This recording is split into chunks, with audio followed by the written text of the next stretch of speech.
Toumane, on commence d'abord par Tapis Rouge, du Festival de Cannes 2025. Tout à fait, Tapis Rouge Festival de Cannes, 78e édition de la manifestation qui s'est déroulée du 13 au 24 mai 2025 au Palais des Festivals. On revient sur le tapis rouge, je vous propose de regarder l'élément.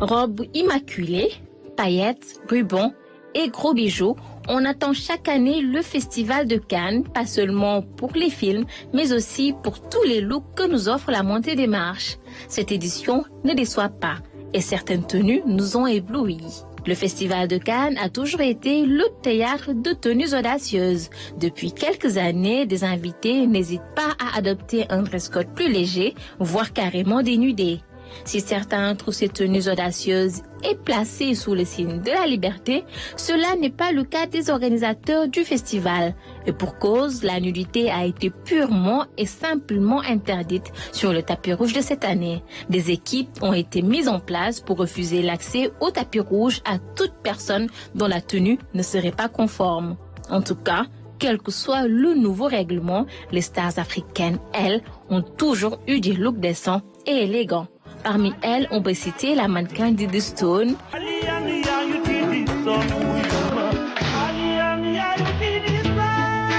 la créatrice de contenu So Charmante, le mannequin Alun Fall,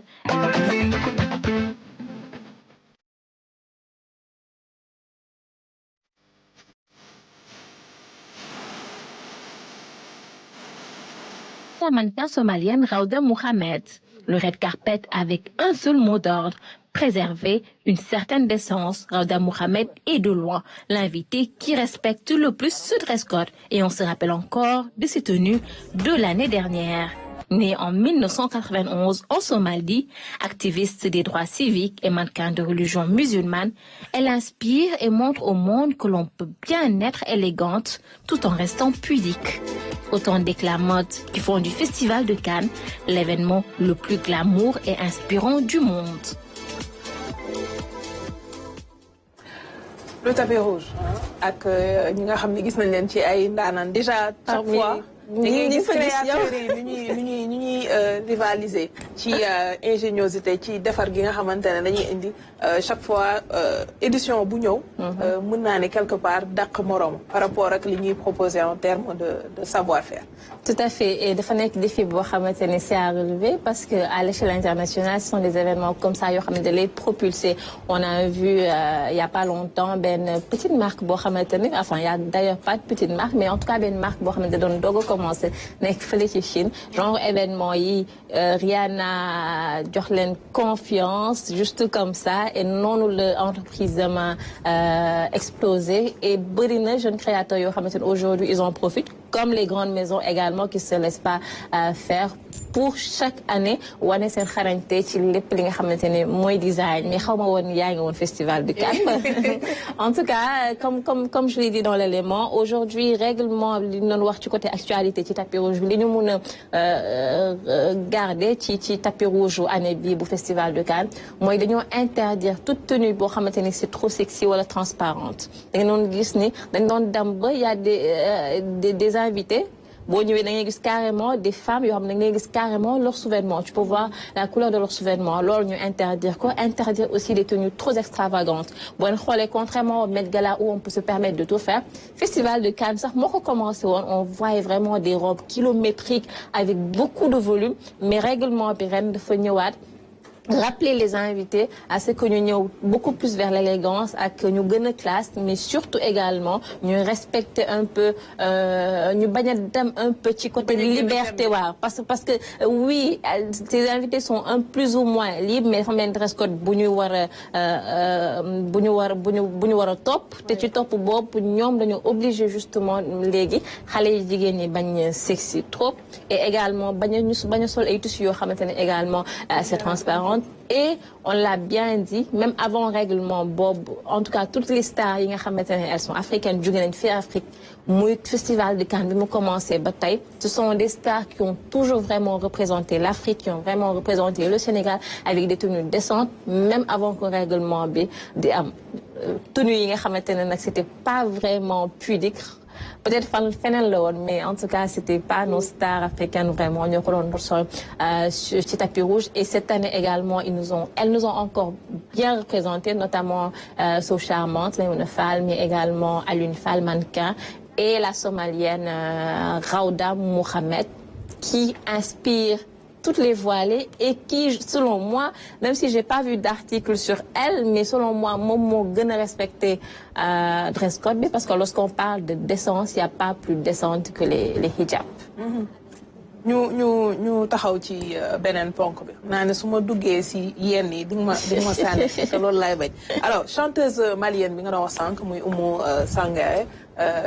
moo fësal Made in Sénégal te yaa ngi fësal sànq ne malgré dëkk bu mu bokk ni ngi promouvoir le Made in Sénégal. Tout à fait. Alors la première question, pourquoi pas mettre en avant le Made in Mali, je vais dire plus ou moins, mais elle le fait. La raison pour laquelle nous mettre en avant le Made in Sénégal, vous allez le voir avec moi, des images de une fille Sénégal ce week-end, du festival Bounounan Touche 16, je sais pas si j'ai bien prononcé, mais ce week-end, on est la première édition, Bohamatene, fille Tumbour, Sali, ou la même Soumoun, la Amon, mou am fa ben concert, nous presté. Mais d'ailleurs, ragner souvent star bu ñuy dem di prester ailleurs dañuy choisir mettre en avant seen xarañte war a bokk seeni styliste seeni designer u dëkk mais moom elle a choisi déjà de venir au Sénégal et en venant tenue yi mi sol yëpp que mu nekk ci festival bi que mu nekk ci ay shooting am ci interview yi nga xamante ne sax jagleel nañ ko ay médias yoo xamante ne nekkuñu fii ci Afrique mu sol du Made in Africa te yemul ci sol ko tout simplement mais même sur ces plateformes digitales notamment sur Facebook où elle a plus de 2 millions d'abonnés elle les a tous cités elle pouvait ne pas le faire mais cité na ku ci mel ni Sofatou cité na ñu bëri te yamul juste ci tenue bi même les bijoux même sac yi lépp yi mu doon sol c'est du Made in Sénégal c'était na ku ci mel ni la marque Kadior elle dit sur benn postam Facebook bijoux réalisé par Kadior un grand merci à Sofatou qui a confectionné cette tenue incroyable etc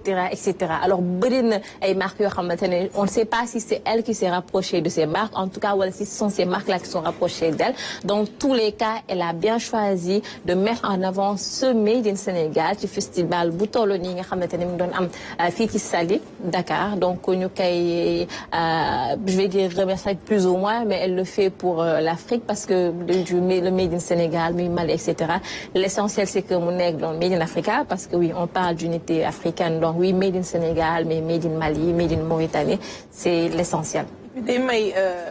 dayoo sax kër yi nga xamante ne ñoom la sol seeni produit noonu lañ koy gisee ci fu mel ni comme festival de Cannes bi nga doon wax sax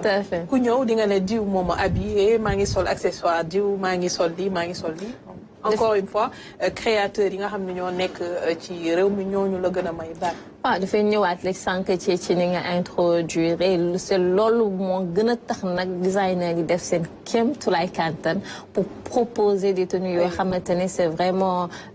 disons à la hauteur de ces grands événements parce que xam nañ ne am nañ visibilité bu ci nekk justement bu ñu defee benn erreur bu ndaw rek c'est le monde entier ñoo ci teg bët te médias yi muy nekk les occidentaux wala en tout cas le monde entier il ne manque pas l'occasion justement pour taper fort ci designer yooyu parce que des fois am ñu xaw a jàdd koñ tuuti bañ a topp pour escorte beeg et cetera mais en tout cas ça fait plaisir de voir Oumou Sangaré venir au Sénégal et mettre en avant nos designers sénégalais ça montre encore le savoir-faire bi nga xamante ne am nañ ko fii ci Sénégal. ñu bañ a sonal leen ak fashion police. waaw fashion police bi te xam nga genre baañu dañuy def fashion police di décortiquer kii li mu sol ak li mu mais yaa ngi wax sànq train yeeg yére yi gudd mais finalement ça devient encombrant ci yenn ci lii man maa ngi gis ci Cannes Jason Momoa muy jàpp train boo nga xamante ne moom la àndal dam bi pour dimbali ko parce que pour mu yéegoon marché yi sax c'était compliqué après je me suis dit c'est quel est l'intérêt d'avoir train boo xamante ne pour yow nga avancer sax ci pente boobu nga xamante ne dafa train boobu di yére la def ñëw beneen yére loo ci teg rek ñëw beneen ça me rappelle la robe de Rihanna à 15 mètres mais comme je te dis sont des tenues extravagantes sont des tenues yoo xamante ne bien sûr oui c'est en plus ou moins mais du ay tenues yoo mën a sol sur le plateau du ay tenues sur yoo xamante mën nga ko sol ci ay clip et damay revenir sax ci côté boobu parce que aujourd'hui nous jeunes on va voir par exemple Ben Viviane sol ben tenue extravagante ci ben clip am wala ci ben concert am ñu dem wut la même tenue sol ko ci ay plateau télé dem concert sol ko alors que c'est pas forcément adapté dafa am tenue de scène am tenue tapis rouge am tenue etc. Donc aujourd'hui par exemple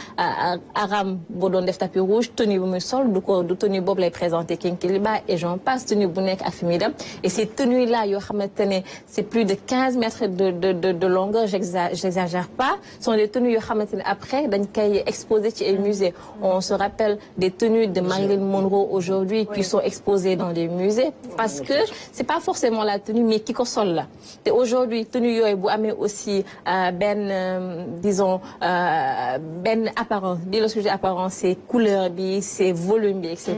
dafay gën a rafet rek ci musée yi nga xamante ne dañuy dem seetal ñun nag li ñu am mooy sono tenue de Linguère etc. yoo xamante ne boo demee ci musée da ngay gis tenue wu tel Linguère tenue wu tel Reine etc. tenue wu Signaare ñoom tenue wu Marilyn Monroe lañu am donc ku nekk ak li nga am. mooy li nga doon wax sànq rek li ngay sol Néler ak li ngay sol Kinkeliba du benn te Aziz kaas na ko. yaa ngi mënoo woon pare te du ma la ko wax. yaa ngi dugg ci débat bu xam Kinkeliba ñu solal la benn kii nga ñëw Néler indi fa. benn grand couturier da lay solal après ñëw fii. donc loolu la leen indiloon ci temps j'espère que vous avez aimé n'est-ce pas Touba. c'est très riche c'est très riche et puis festival de Cannes man li ñu dress code ren bi neex na ma quand même. Tout à fait. Parce que parfois c'est vrai que doon nga gis ay tenues yoo xam ne un peu trop provocantes. Tout à fait. waaw fente bu gudd trop wala li mu sol transparent mais on a vu que ni y avait ay robes yu classe ngay gis yoo xam ne yu jot yu rafet que muy africaine yi que muy. yeneen nationalité vraiment yeneen nationalité yi mais vraiment innovation la boo xam ne dañ ko war a maintenir pour yeneen édition yi. et je pense que lu am solo la parce que fu ay kilifa nekk. dañoo war a jëmal parce que c'est pas juste des stars ay mannequins ay politiciens lañ fay nekk ay hommes d'affaires donc je pense que ñi fay nekk yow jigéen mi fay dem war nga xoolaat li ngay sol avant même ñu la koy imposer. merci Toumane balaa ñuy dem ci xibaar yi ñu ànd ak Babacar ci clip de show bi daal